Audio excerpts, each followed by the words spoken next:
A woman accidentally discovers that her child has fallen into a claw machine.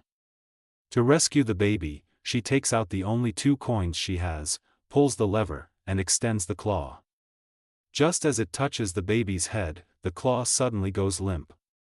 With no other options, the mother tries again.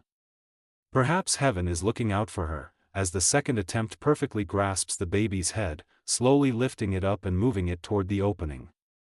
However, the baby's head gets stuck in the pile of toys, making it even harder to grab. At this moment, the mother rummages through every corner of her bag and finds only 1 coin left. Facing this last chance, she carefully aims the claw at the baby's bottom. As a result, when she tries to grab, a cucumber ends up in the stroller instead of the baby. When they return home that night, the mother can only go along with the mistake and puts the cucumber in the stroller, wondering what it feels like to have the world's most comfortable bottom. A man visits a chair store to make a purchase. He chooses a seemingly unremarkable wooden chair to sit on, only to be surprised by how comfortable it is.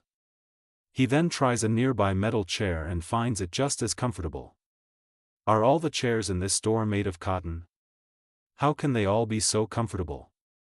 At that moment, the man realizes with horror that it's not the chairs that are comfortable, but rather he has the most amazing bottom.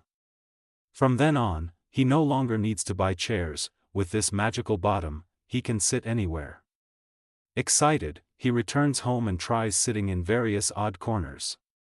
Gradually, his home can no longer satisfy him, and he starts traveling alone around the world. He goes from street performances to high-end restrooms, sitting uncomfortably on toilets, and eventually arrives at the famous Eiffel Tower in Paris, wanting to try every awkward angle. The man visits all the world's landmarks, but as soon as he returns home, he feels an unbearable itch and goes to the hospital. After asking, he discovers he has developed butt cancer. It's simply absurd. How can one get cancer on their bottom?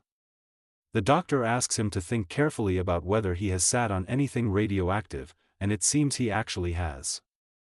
The man has no choice but to ask the doctor how much longer he can live.